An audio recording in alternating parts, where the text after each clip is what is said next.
I've realized I've been running a committee in my head, and it's time to fire them. You know the type: overthinkers, perfectionists, and the relentless critics. They sit around a table, debating every decision, every move I make, and honestly, they're not helping. Firing the committee in your head is a powerful metaphor for overcoming the incessant chatter and overthinking that can overwhelm the mind. Many of us have an internal committee, a mix of anxious, judgmental, and self critical voices that keep us stuck in cycles of doubt, fear, and indecision. Quieting these voices and regaining control over our thoughts can be transformative. Here's an overthinker's guide to quiet the mind and fire the committee in your head. The first step is acknowledging that these thoughts are just thoughts, not necessarily truths. Overthinking often involves repetitive, sometimes irrational, or exaggerated ideas that don't reflect reality. Recognizing the voices or committee members, such as the critic, the worrier, the perfectionist, is essential because it allows you to take a step back and view them objectively. Identify the voices you hear during overthinking. Is it the what if voice, the perfectionist, or the one that tells you you're not good enough? Labeling these voices helps you detach from them. Practicing mindfulness is a key tool in creating mental space. Mindfulness allows you to observe your thoughts without getting attached to them. You don't have to engage with every single thought that pops into your head. Try practicing mindfulness through meditation or simple deep breathing exercises. Set aside 5 to 10 minutes daily to sit quietly, focus on your breath, and notice when your mind starts to wander. Gently bring it back to the present moment. Set boundaries for when and how long you will let yourself overthink.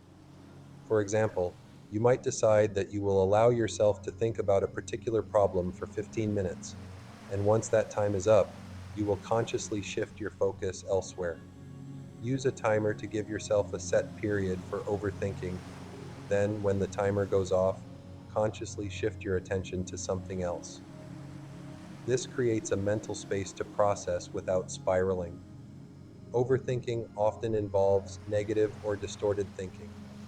Cognitive reframing helps to challenge and change these unhelpful thoughts. Instead of thinking, I'll never be good enough, reframe it to something more realistic, such as, I am doing my best and I can improve with time and practice. Each time you catch yourself overthinking, ask yourself, is this thought helpful or accurate? If not, replace it with a more positive, productive thought. Overthinking often involves getting swept up in emotions. Emotions are signals, not instructions.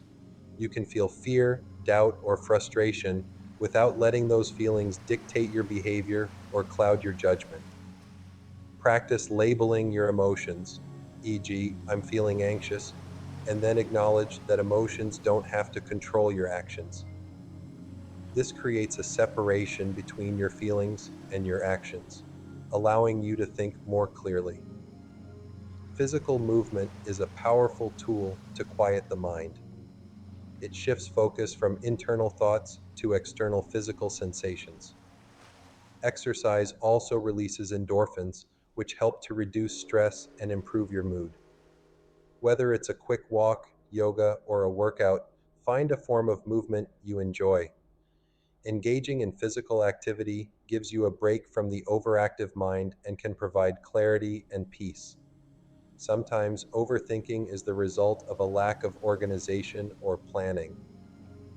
If you find yourself obsessing over multiple things at once, create a designated time to tackle them. Set aside 20-30 minutes each day to process your worries or thoughts. Write down a list of things you're anxious about and break them down into manageable steps.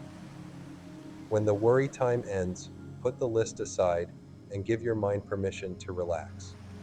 Perfectionism fuels overthinking because it demands that you anticipate and plan for every possible outcome. It often involves trying to control things that are outside of your control. Shift your mindset from perfection to progress. Embrace the idea that mistakes are part of growth, and you don't need to get everything exactly right. Instead, Focus on doing your best and learning from experiences. When we overthink, we often focus on what's missing or what's wrong. Gratitude helps shift the focus to what's good in our lives, helping to balance the internal dialogue. Start or end your day by listing three things you're grateful for. This shifts the mental energy from negativity to appreciation and helps quiet the inner critic.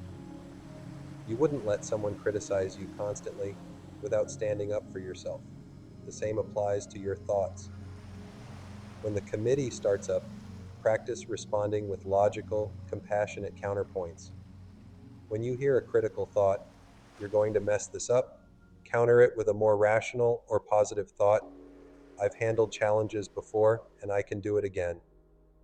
This helps you reclaim power over your own mind. Imagine your thoughts as a group of people in a room. Visualize yourself calmly asking them to leave or step aside while you take control of the situation. This helps create a sense of control and detachment. Close your eyes and visualize the committee in your mind being dismissed, leaving you with a calm, clear space. Sometimes overthinking can be a symptom of anxiety, depression, or other underlying issues. If you find that these strategies aren't enough and overthinking is interfering with your life, consider seeking support from a therapist. Therapy, particularly cognitive behavioral therapy, CBT, can help you challenge and change overthinking patterns in a structured and supportive way. Overthinking is a habit, not a personality trait, and like any habit, it can be changed. By firing the committee, the negative, self critical, and anxious voices in your head, you can begin to reclaim your mental space and enjoy more clarity, peace, and confidence in your daily life.